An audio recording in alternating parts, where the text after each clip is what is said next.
बच्चों, आज हम आपके समक्ष समाजशास्त्रीय प्रमाणों की स्थापनाओं के नियम एवं निष्कर्ष नामक टॉपिक को लेकर उपस्थित हुए हैं।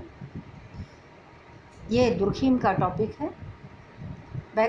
दुर्खीम का कहना है कि वैज्ञानिक पद्धति का अंतिम चरण निष्कर्ष प्राप्त करना तथा नियमों का निर्माण करना है।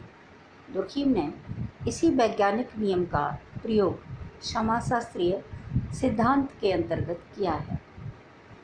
निष्कर्ष प्राप्त करने और नियम बनाने के लिए अनेक पद्धतियों का प्रयोग किया जाता है, जिनमें ऐतिहासिक, प्रयोगात्मक, तुलनात्मक पद्धतियाँ प्रमुख हैं।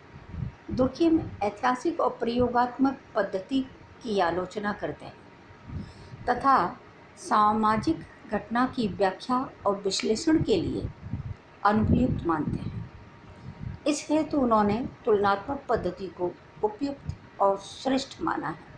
हालांकि इसमें प्रयुक्त कई प्रविधियां वैध और विश्वसनीय नहीं मानी जा सकती हैं, फिर भी दुर्खीम अन्य विधियों की तुलना में तुलनात्मक विधि को ही सामाजिक तथ्यों की व्याख्या के लिए अधिक उपयुक्त मानते हैं।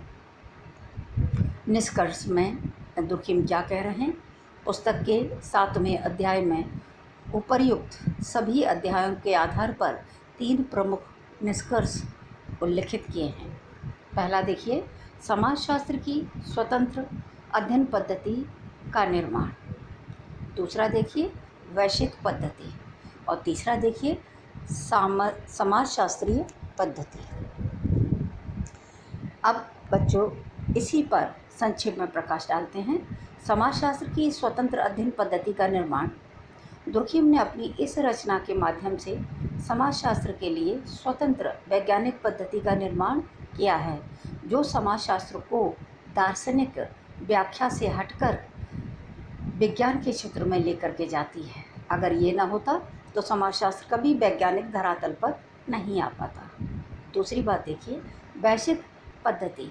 दुर्खीम द्वारा निर्मित पद्धति वस्तुनिष्ठ या वैश्विक है, इसलिए वे कहते हैं कि सामाजिक तथ्यों को वस्तुओं के रूप में समझा जाना चाहिए और उसके बारे में पूर्व की धारणाओं को मन से निकालकर इनकी बाहरी प्रत्यक्ष विवेचना करनी चाहिए।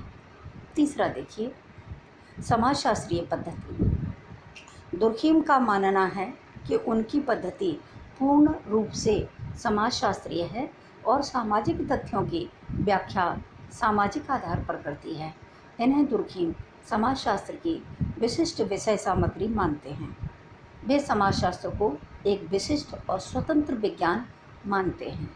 वे अपने निष्कर्ष का समापन करते हुए कहते हैं कि अब समय आ गया है जबकि समाजशास्त्र को यथार्थ तथा वैश्विक विज्ञान के रूप में प्रकट होना चाहिए। तो बच्चों, मैंने अभी आपको दुर्खीम द्वारा बताए गए समाजशास्त्रीय पद्धति के प्रमाणों की स्थापना संबंधी नियम और निष्कर्ष बताए हैं। मुझे उम्मीद है कि आपको ये टॉपिक समझ आ गया होगा। यदि किसी भी तरह की कोई क्वेरी है, कोई चीज़ आपको समझ नहीं आ पाई है, तो आप मुझसे कभी भी पूछ सकते हैं। आप चाहें फ़ोन लगा करके पूछ सकते हैं, आप चाहें व्हाट्सएप के माध्यम से पूछ सकते हैं, आप चाहें ग्रुप में मैसेज डाल करके पूछ सकते हैं। मैं आपकी हर क्वेरी का जवाब देने के लिए प्रस्तुत रहूँगी और मुझे अच्छा लगेगा कि आप इसमें सीखना चाहते हैं। तो इस तरह बच्चों, मैंने आपको दुर्खीम के सामाजिक तथ्य से संबंधित लगभग सभी टॉपिक क्रमशः समझाए। जिस तरह से उनकी किताब में 6 अध्यायों के वर्णन था और 7वें अध्याय में उन्होंने निष्कर्ष स्थापित किया था, तो उस तरह से मैंने 7 अध्यायों का वर्णन आपको कर दिया है। तो बच्चों, आप इसे ठीक से समझिए, है ना। और इसको समझने के बाद मैं इसी टॉपिक में आपको असाइनमेंट भी दूँगी और उस असाइनमेंट को आप पूरा करिएगा। इससे आपको लिखने में बहुत सुविधा हो जाएगी। साथ ही जो चीज़ें आपको समझ नहीं आएंगी वो आप दोबारा मुझसे पूछ लेंगे और समय पर मैं आपको असाइनमेंट के लिए बता दूँगी। ठीक है। और कल से हम नया टॉपिक, नया राइटर आपके लिए लाएंगे और हम लोग चर्चा करेंगे मैक्स वेबर के बारे में। कल मैक्स वेबर का जीवन परिचय, उनकी कृतियाँ इत्यादि का अध्ययन करेंगे। उसके बाद उनके टॉपिक पर सिलेबस के अकॉर्डिंग दृष्टिपात करेंगे। हमें यहाँ जो भी तैयारी करनी है अकॉर्डिंग टू सिलेबस करनी है। ठीक है। इसके अलावा और कोई बात हो तो आप मुझे डिस्कस कर सकते हैं। मैक्स वेबर की 2 टॉपिक बहुत महत्वपूर्ण हैं जो आपको पढ़ने हैं कल।